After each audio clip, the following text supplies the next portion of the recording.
You've asked your child to mind their manners over and over again, and it's still not happening. Whether it's saying please when they want something, saying thank you when you give them what they've asked for, or asking politely instead of demanding it, it seems like you always have to remind them more than once. You want to be a patient and positive parent, but you need to stop having to constantly nag them about basic politeness or you're going to lose your cool. The good news is that there are simple parenting hacks to get your child to use good manners naturally, even for kids with strong personalities or attention challenges. Today, I'm going to share these proven strategies that will help your child develop genuine respect and kindness. Wait until you hear tip number 2. It completely turned things around when I started using it with my own 4 kids. Before we dive into these 3 powerful strategies, let me quickly explain the psychology behind why traditional approaches to teaching manners often fail and why these methods work so much better.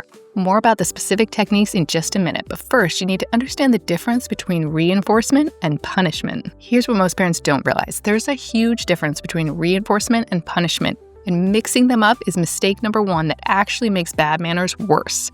Parents often think they're reinforcing good behavior when they're actually punishing it. Traditional approaches like saying, "What do you say?" after a child already has what they want actually teaches the wrong lesson. Children learn patterns differently than adults expect, and timing is everything. Reinforcement means that you're increasing a behavior by either adding something good or removing something bad. Punishment means that you're decreasing a behavior by adding something bad or taking away something good. Here's the key. When you want better manners, you need to focus on reinforcement rather than punishment. For example, with an 18-month-old just learning how to talk, you praise them enthusiastically when they point or grunt for milk or start making the sound. That's positive reinforcement.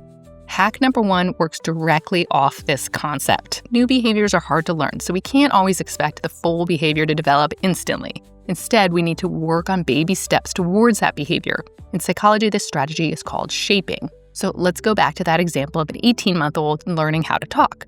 As your child develops, you shape the behavior by only giving the milk after they say milk. Then, milk please, and eventually, may I have some milk please?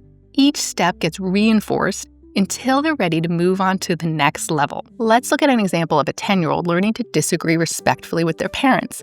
As your child develops this skill, you shape the behavior by first reinforcing any attempts to express their feelings without yelling, then rewarding when they use I feel statements, and eventually only responding positively when they say something like, I understand your point, but I feel differently because.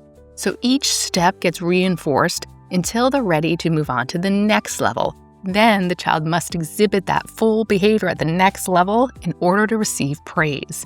So you can see how shaping takes this integral concept of reinforcing your child's respectful behaviors and applies it to both simple requests and complex social skills for kids of various ages.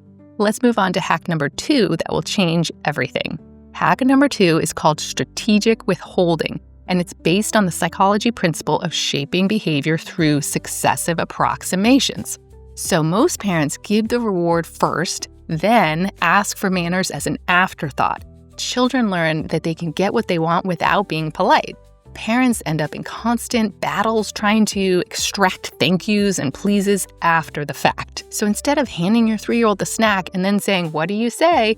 you hold on to the snack within reach of your child, but don't let go until they say thank you. For older kids, let's say your 8-year-old wants screen time.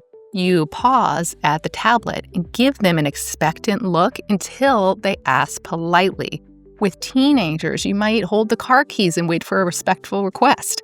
The beautiful thing about this approach is that you're not nagging or arguing, you're simply creating a natural consequence where politeness becomes the key that unlocks what they want. I use this with my own 4 kids, and the moment of realization on their faces when they figure out what I'm waiting for always makes us both smile. It becomes a fun interaction instead of a power struggle. Let me know in the comments how your child reacts. I'd love to hear about it. Next, let's talk about hack number 3, the timing secret that multiplies your requests. So hack number 3 addresses the biggest timing mistake that parents make, and one that applies whether you have a 6-month-old just learning how to wave bye-bye or a 16-year-old who needs to speak respectfully to adults. Parents often try to teach manners in the heat of the moment when emotions are high. correcting behavior after it's already happened is much less effective than preventing it. Most parents never practice manners when things are calm, so kids don't know what's expected of them. The secret is proactive practice during calm moments. With babies, you practice waving and saying hi and bye during playtime, not just when guests arrive. With preschoolers, you role play asking for help politely before they get frustrated and start whining. For school-age kids, you practice how to interrupt politely, saying, "Excuse me, Mom," during relaxed family time. And with teenagers, you have conversations about respectful communication when everyone's in a good mood, not after they've just already been rude. So this is called acquisition in behavior psychology. You're helping them acquire that skill when their brain is calm and ready to learn. When you use these 3 hacks consistently, something amazing happens. Teaching manners stops becoming a constant battle and becomes a natural part of your family culture. Your children develop confidence in social situations, their relationships improve, and you get to enjoy being around them more. The families that I work with tell me that these techniques transform not just their children's behavior, but the entire feeling in their home. Now, it's also important to be mindful about how you speak to your child in terms of the tone of your communication. I have another video you can check out next for tips on the right tone to use and the unfortunate outcome that can happen when your parent-child interactions take a different tone. Keep up the good work on your amazing parenting journey.